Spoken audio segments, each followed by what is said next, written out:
Bonjour les enfants. Alors, je suis de retour, bien sûr, c'est mercredi, pour une nouvelle petite histoire, La petite souris et la dent. Mais avant, je voulais souhaiter un bon anniversaire à Jean, voilà, et faire un coucou à mon petit Ewen qui me répond toujours sur mes petites lectures. Bon, je vous emmène encore pour une nouvelle aventure. Vous êtes prêts?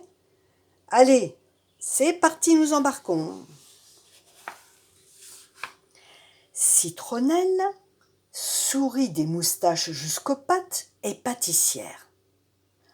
Devant son comptoir, au niveau du museau des petits, sont placés des tas de gâteaux et des sucreries. Bien sûr, c'est fort malin. Chaque nuit, Citronnelle a une mission à accomplir. Avant de partir, elle glisse une grosse poignée de bonbons dans son baluchon. Car Citronnelle a un secret. Elle est experte en dents de lait.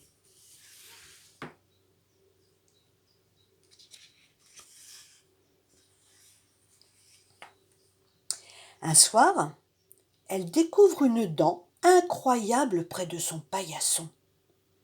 D'un œil connaisseur, elle remarque tout de suite que sa forme est différente de ce qu'elle a l'habitude de voir. Mais à qui appartient cette dent? Elle décide de mener sa petite enquête.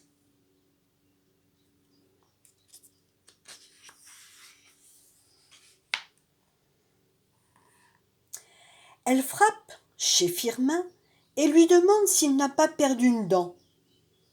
Firmin rigole en croquant dans un gros chou. « Oh, je n'ai pas ce genre de problème, dit-il en ouvrant la bouche. Nom d'une quenotte, s'étonne Citronnelle. Cette dent inconnue ne ressemble en rien à celle d'un lapin. Par mes moustaches, à qui donc appartient cette dent?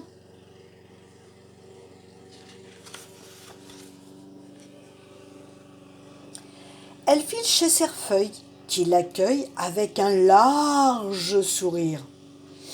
Nom d'une quenotte, s'étonne Citronnelle.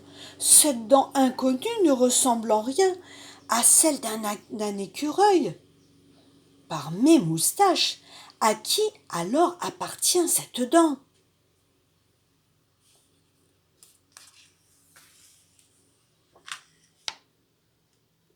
Elle court frapper à la porte d'à côté.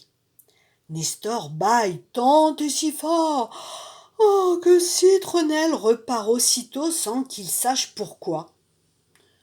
Nom d'une quenotte, s'écrie Citronnelle agacée.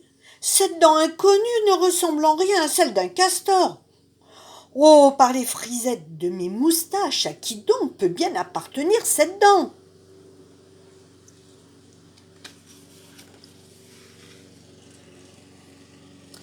Citronnelle réfléchit.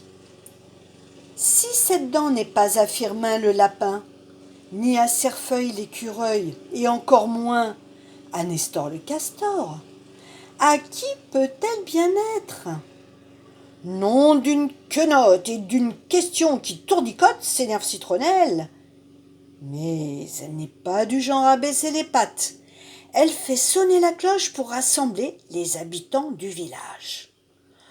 Mais c'est une bonne idée de rassembler les gens du village. Elle va sûrement leur demander de nous faire un grand sourire pour regarder toutes les dents. Mais est-ce que ce sera suffisant pour trouver à qui appartient cette nouvelle dent? Bon les petits enfants, vous me retrouvez samedi? Allez, je vous souhaite une bonne fin de semaine, je vous fais de gros bisous et profitez bien de votre mercredi. Gros bisous, au revoir!